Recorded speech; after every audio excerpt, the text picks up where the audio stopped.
Plongez-vous dans les méandres passionnants de l'avant-première de la saison 3 d'ici. Tout commence avec l'ITC 731, prévu pour le mercredi 16 août 2023. Des émotions tumultueuses s'entremêlent alors que Charlène et Théo s'apprêtent à quitter à tout jamais les murs emblématiques de l'Institut Auguste Armand. Un vent de changement souffle sur le campus, avec Tessier qui couronne Anaïs en tant que chef du prestigieux Doubla, propulsant ainsi l'établissement dans une ère nouvelle et pleine de promesses.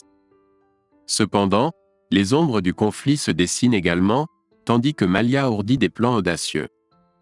La tension monte alors que Vic se voit confier une mission cruciale: faire échouer la présentation tant attendue d'Enzo devant nul autre que Benoît Delobel. Préparez-vous à être emporté dans un tourbillon d'intrigues, de trahison et d'ambitions dévorantes, alors que la saison 3 d'ici Tout commence se dévoile avec un épisode qui promet de secouer les fondations même de l'Institut et de ses protagonistes.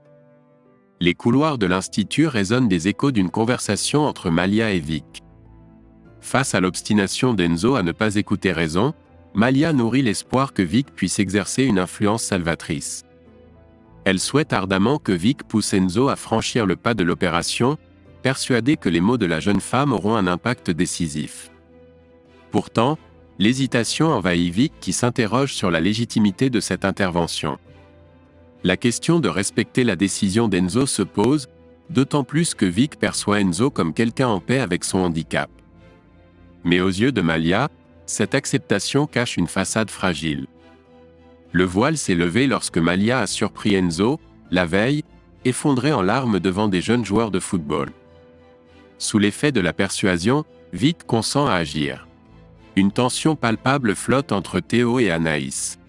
La perspective que Anaïs refuse de l'accompagner dans un voyage culinaire autour du monde a frappé Théo comme un coup de tonnerre. Anaïs suggère une relation à distance pour maintenir leur lien, mais Théo rejette cette idée d'emblée.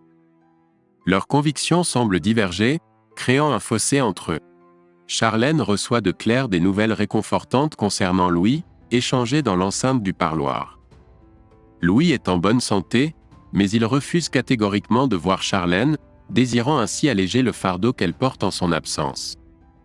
Claire évoque avec sensibilité la nécessité pour Louis de s'émanciper et de quitter l'Institut.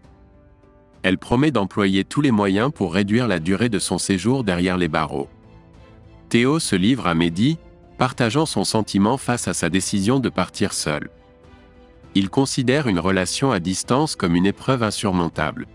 Toutefois, Mehdi insuffle une note positive en évoquant les avantages de cette situation, soulignant l'évitement des disputes inhérentes à une proximité constante.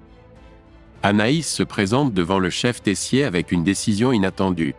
Elle a choisi d'annuler son voyage pour se consacrer pleinement à sa formation à l'Institut.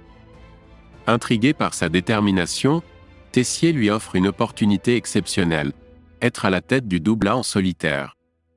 L'arène culinaire devient le théâtre d'une bataille épique entre les pains bagnats de Tom, Vic et d'Enzo, Billy.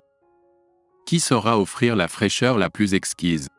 La journée suivante marquera le moment décisif de la dégustation auprès du chef Delobel. Billy partage son chef-d'œuvre avec Charlène, qui esquisse un commentaire laconique. Toutefois, la joie de Charlène est voilée par la perspective du départ imminent de Théo, laissant planer l'ombre d'une solitude pesante. Ses pensées s'emballent, envisageant même un changement radical pour rejoindre Théo en altérant le nom sur le billet d'Anaïs. Anaïs rayonne de bonheur en partageant sa nouvelle nomination à la tête du Doubla avec Salomé. Dans un moment en cuisine, Théo fait un geste inattendu en abordant Anaïs. Il exprime sa compréhension pour le moment qu'elle traverse et propose de poursuivre leur relation malgré la distance. Théo croit en leur capacité à gérer cette situation complexe et suggère un rendez-vous à Athènes dans un mois, ayant déjà pris les billets. Charlène s'ouvre à Théo, lui offrant une proposition tout aussi inattendue: partir avec lui. Malgré les inquiétudes de Théo concernant la cohabitation, Charlène est convaincue qu'ils peuvent surmonter ces défis, s'appuyant sur leur histoire commune. Enzo se confie à Vic sur la complexité de sa situation en fauteuil roulant. Il avoue ses peurs profondes, la crainte de la mort ou de la paralysie en cas d'opération. Vic lui apporte un soutien inconditionnel, établissant une connexion émotionnelle entre eux. Un baiser passionné scelle ce moment, bien que l'ombre de la gêne persiste en Vic. Enzo propose de faire table rase du passé, une offre à laquelle Vic répond avec un timide mais sincère « oui ». Une scène intimiste se dessine sur la plage, où Anaïs et Théo partagent un apéritif. Entre les vagues qui bercent leur conversation, Théo confie à Anaïs la nouvelle qui bouscule son horizon. Charlène, son ombre fidèle, se joindra à lui pour l'épopée du tour du monde. Cependant, l'ampleur du moment n'a pas encore pris tout son poids dans l'esprit de Théo. Dans un tourbillon de sentiments, il s'apprête à entamer ce périple dès demain, une année entière suspendue à l'horizon. Sur un autre front, Vic se réunit avec Malia et Djibril. Elle partage les fruits de sa tentative de discussion avec Enzo, mais les murs de la peur sont trop épais pour être brisés. La perspective de l'opération semble s'éloigner davantage. En équilibriste entre respect et détermination, Vic émet l'idée de laisser Enzo maître de son choix. C'est à ce moment-là que Malia, l'esprit en ébullition, évoque une stratégie radicale. Vic doit manœuvrer pour que l'exposé d'Enzo devant Delobel tourne au fiasco. Selon Malia, cette démarche peut s'avérer la seule voie pour pousser Enzo à embrasser l'opportunité de l'opération, en brisant les chaînes de la peur qui l'emprisonne.